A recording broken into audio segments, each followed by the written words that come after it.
దేవతలు దిగివచ్చారు. కృతయుగం గడిచి త్రేతాయుగం ఆరంభమైన సమయంలో అవీక్షితు అనే గొప్ప రాజుండేవాడు. అతని కొడుకే మరుత్తు. అతను తండ్రిని మించిన ప్రఖ్యాతి కలిగినవాడు. అతన్ని రెండవ విష్ణువు అని కూడా అనేవారు. దేవేంద్రుడు కూడా మరుత్తును ఎందులోనూ మించలేక అసూయతో కుమిలిపోతూ ఉండేవాడు. ఇంద్రుడి యొక్క పురోహితుడైన బృహస్పతికి మరుత్తు వద్ద కూడా పౌరోహిత్యం చేస్తూ యజ్ఞయాగాదులు చేయిస్తూ ఉండేవాడు. బృహస్పతి కూడా సామాన్యుడేమీ కాడు.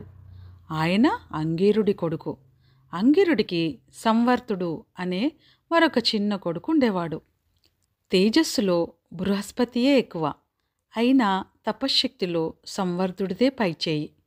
ఇది చూసి సహించలేక బృహస్పతి అతన్ని చాలా రకాలుగా బాధలు పెట్టేవాడు.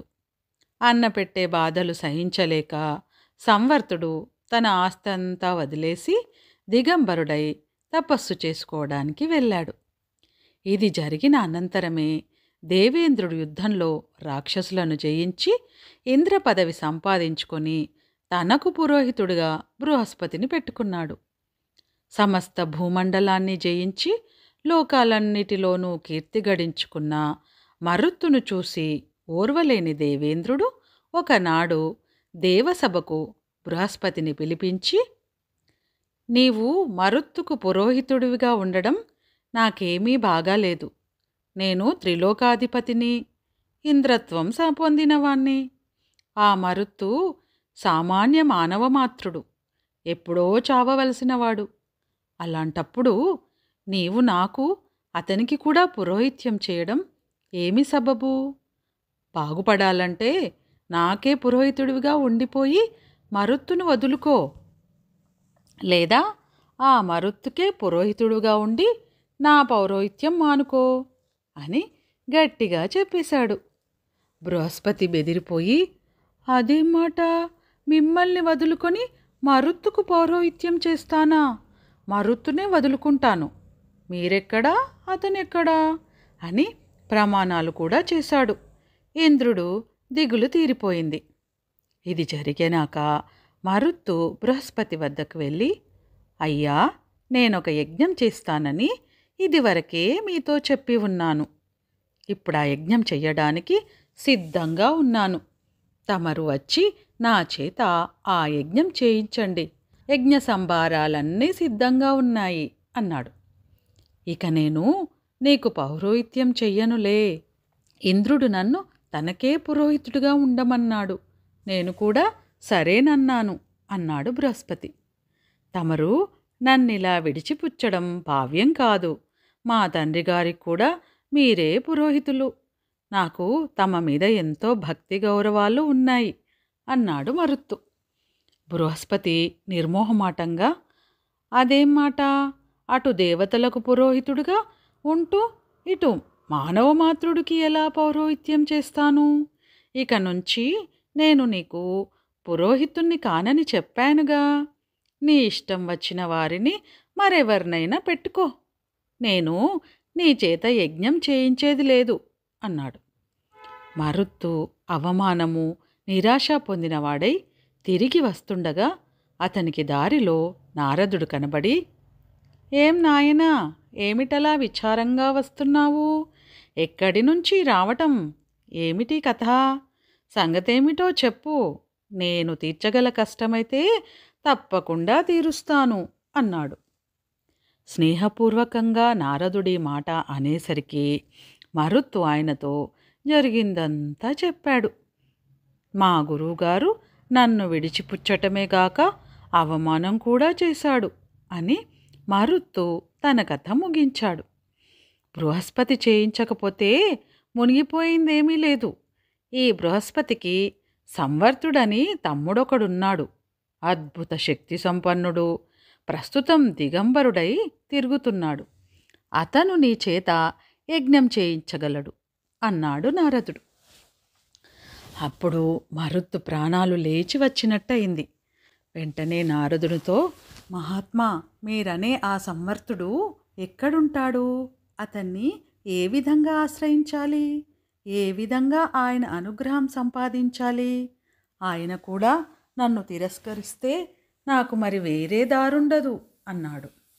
రాజా, ఆ సంవర్తుడు ప్రస్తుతం వెర్రివాడి వేషంతో తిరుగుతున్నాడు. ఇప్పుడు మహేశ్వరుణ్ణి సందర్శించడానికి కాశీ వచ్చి ఉంటాడు. నీవు కాశీకి వెళ్ళి నగరద్వారం వద్ద ఒక శవాన్ని పెట్టుకుని కూర్చో. సంవర్తుడు శవాన్ని చూడగానే వెనక్కు పోతాడు. నీవతన్ని వెంబడించి అతనెక్కడికి వెళ్ళినా సరే నీవు వెళ్ళు. ఒంటరిగా చూసి శరణు కోరు. నిన్నెవరు పంపారంటే నారదుడు పంపాడని చెప్పు. నేనెక్కడ ఉన్నానడిగితే తడువుకోకుండా అగ్నిలో ఉన్నానని చెప్పు అని నారదుడు మరుత్తుకు సలహా ఇచ్చాడు. మరుత్తు నారదుడికి కృతజ్ఞత తెలుపుకొని కాశీకి వెళ్ళి నగరద్వారం దగ్గర ఒక శవాన్ని పెట్టుకొని కూర్చున్నాడు. కొంతసేపటికి సంవర్తుడు అటుగా వచ్చి శవాన్ని చూస్తూనే గిరుక్కున తిరిగి వెళ్ళసాగాడు. ఆ మనిషే సంవర్తుడని గ్రహించి మరుత్తు ఆయన వెంట పడ్డాడు. ఇద్దరూ ఒక నిర్జన ప్రదేశానికి చేరుకున్నాక సంవర్తుడు మరుత్తు మీద దుమ్ము మన్ను కొట్టి మీద ఊసేశాడు. మరుత్తు ఇదేమీ లక్ష్యం చెయ్యక ఆయనకొక్క నమస్కారం చేసి మళ్ళీ వెంట నడవసాగాడు. కొంత దూరం వెళ్ళి సంవర్తుడు ఒక బ్రహ్మాండమైన మర్రి చెట్టు కింద అలుపు తీరడానికి కూర్చున్నాడు. తర్వాత ఆయన మరుత్తుతో, నేనెవరో నీకెలా తెలిసింది? నేను ఫలానా చోట ఉంటానని నీకెవరు చెప్పారు? నిజం చెబితే నీ కోరిక తీరుతుంది. అబద్ధమాడావో నీ తల 100 చెక్కలవుతుంది అన్నాడు. మరుత్తు నారదుడు చెప్పమన్నట్టే చెప్పాడు. చివరకు, స్వామి, నాకు గురువుగా ఉండి తమరు నా చేత యజ్ఞం చేయించాలి అని తన కోరిక వెలిబుచ్చాడు. అంతా విని, ఈ వికారాకారంతో ఉన్న నా చేత యజ్ఞం చేయించుకోవటం దేనికి? ప్రతిభావంతుడైన మా అన్న బృహస్పతి యజ్ఞం చేయించడంలో సాటిలేనివాడు, ఆయనను వేడుకో అన్నాడు సంవర్తుడు. ఆ మాటకు మరుత్తు బృహస్పతి అన్న మాటలు కూడా సంవర్తుడికి చెప్పాడు. సంవర్తుడు అంతా విని, నా చేత యజ్ఞం చేయించుకోవడంలో గల కష్టసుఖాలు ఆలోచించుకో. బృహస్పతికి ఇంద్రుడికి కూడా నాపై ఆగ్రహం కలుగుతుంది. అది అలా ఉంచి అక్షరాల నేను చెప్పినట్టు నీవు చేయకపోయావో నేనే నిన్ను నాశనం చేస్తాను అన్నాడు. స్వామి, ఏ పరిస్థితిలోనూ మీరు చెప్పిన దానికి తల ఒగ్గుతాను అని మరుత్తు ప్రమాణాలు చేశాడు. సరే, అయితే నేను చెప్పేది విను. ఈ యజ్ఞంతో పాటు నీకు అంతులేని ధనం సమకూరేలాగా చేస్తాను. నాకు ధనంతో పని లేదు, దానాలు అవసరం లేదు. బృహస్పతికి ఇంద్రుడికి పరాభవం చేయడమే నాకు కావాలి. నిన్ను ఇంద్రుడితో సమానునిగా చేస్తాను అని సంవర్తుడు మరుత్తుకు మాటిచ్చాడు. శివుడుండే హిమాలయ పర్వతానికి పక్కగా ముంజవంత అనే పర్వతం ఉన్నది. అక్కడ అంతులేని బంగారం ఉన్నది. మరుత్తు శివుడి అనుగ్రహం పొంది అక్కడికి తన పరిచారికలను పంపితే వారు ఆ బంగారం తీసుకురాగలరని సంవర్తుడు సలహా ఇచ్చాడు. ఈ సలహా ప్రకారం మరుత్తు తన పరిచారికులను బంగారం తెమ్మని పంపి పెద్ద ఎత్తున యజ్ఞ విధికి ఉపక్రమించాడు. ఈ వార్త దేవలోకంలో బృహస్పతికి తెలిసింది. తన తమ్ముడైన సంవర్తుడు ఇక మహాధనికుడవుతాడని గ్రహించి బృహస్పతి మనోవ్యాధితో మంచం పట్టాడు. తన గురువైన బృహస్పతి అస్వస్థత గురించి దేవేంద్రుడు సపరివారంగా చూడవచ్చి బృహస్పతితో, ఇదేమిటి నీవిలా పాలిపోయి శుష్కించి ఉన్నావు? ఇది దేహజనిత జాడ్యమా మరో జాడ్యమా? నీ మనోవ్యాధికి కారకులెవరో చెబితే వాళ్ళని తక్షణం వధిస్తాను అన్నాడు. దేవేంద్ర, మరుత్తు చేత సంవర్తుడు యజ్ఞం చేయిస్తున్నాడు విని నాకు బెంగ పుట్టుకొచ్చింది. సంవర్తుడు నా శత్రువు. ఈ యజ్ఞం చేస్తే వాడు మహాధనికుడైపోతాడు.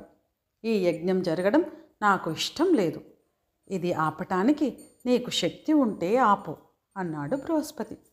అప్పుడు ఇంద్రుడు అగ్నిని పిలిచి, అగ్ని, నీవు నా దూతగా మరుత్తు వద్దకు వెళ్ళి ఈ యజ్ఞం బృహస్పతి చేస్తాడని, ఆయన యజ్ఞం చేయిస్తే తనకు అమరత్వం వస్తుందని చెప్పు అని ఆజ్ఞాపించాడు.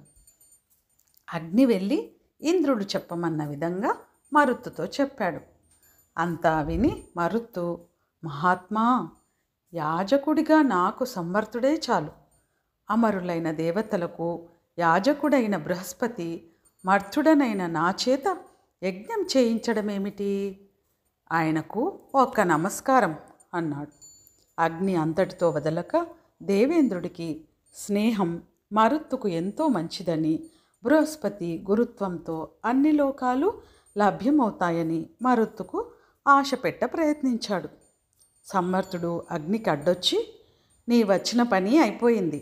నీ బృహస్పతి యాజకత్వం మాకక్కర్లేదు. ఇక నీవు వెళ్ళు. వెళ్ళకపోయావో నిన్ను నిలువునా దహించి బూడిద చేస్తాను అని గర్జించాడు. అగ్ని బెదిరిపోయి దేవేంద్రుడి వద్దకు వెళ్ళి తన దౌత్యం ఫలించలేదని చెప్పాడు.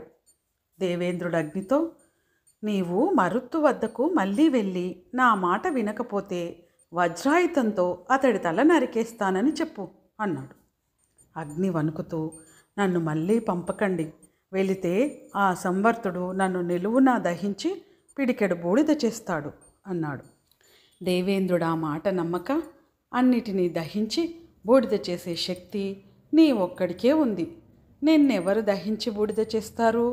ఇది నమ్మరాని మాట అన్నాడు. అదేం మాట? నీవు 3 లోకాలకు అధిపతివై ఉండగా వృత్రుడు నీకన్నా శక్తివంతుడై నీ నుంచి స్వర్గాన్ని లాక్కోలేదా అన్నాడు అగ్ని. ఆ వృత్తుణ్ణి దోమను నలిపినట్టు నలపగలిగి ఉండి ఏదో ఉపేక్ష చేశాను. నా దగ్గర వజ్రాయుధం ఉండగా మానవుడు నన్ను ఎదిరిస్తాడా అని ఇంద్రుడు డంబాలు పలికాడు. అది చూశాం.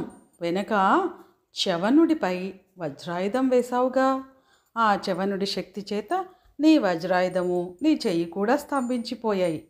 అంతటితో పోనివక చవనుడు నీ మీదికి భయంకర రాక్షసుణ్ణి సృష్టించి పంపిస్తే వాణ్ణి చూడడానికే భయం వేసి కళ్ళు గట్టిగా మూసుకున్నావు.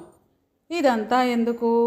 ఆ సంవర్తుడి శక్తులు ఎలాంటివో నాకు తెలుసు అని అగ్ని ఇంద్రుడికి చక్కగా వాతలు పెట్టాడు. అగ్ని పెడతిరిగాడని గ్రహించి ఇంద్రుడు ధృతరాష్ట్రుడనే గంధర్వుణ్ణి తన దూతగా మరుత్తు వద్దకు పంపాడు. ధృతరాష్ట్రుడు మరుత్తుతో, రాజా, ఈ యజ్ఞానికి బృహస్పతిని యాజకుడిగా పెట్టుకోకపోతే దేవేంద్రుడు నీపై వజ్రాయుధం ప్రయోగించగలడు. తర్వాత నీ ఇష్టం అన్నాడు. మరుత్తు అతనితో, నాకు సంవర్తుడే యాజకుడు. మిత్రద్రోహం బ్రహ్మహత్యను పోలినదని మీ దేవేంద్రుడికి దేవతలకు చెప్పు అన్నాడు. అదిగో ఆకాశంలో ఆ భయంకరమైన చప్పుడు వింటున్నావా? రాజా, ఇంద్రుడు నీపై వజ్రాయుధం వేయడానికి సిద్ధంగా ఉన్నాడు. మరోసారి ఆలోచించుకో అన్నాడు ధృతరాష్ట్రుడు. నిజంగానే యజ్ఞశాలలో ఉన్నవారికి ఆకాశం నుంచి భయంకర గర్జన వినిపించింది. అందరూ భయపడ్డారు. మరుత్తుకు కూడా మనస్సు వికలమైంది.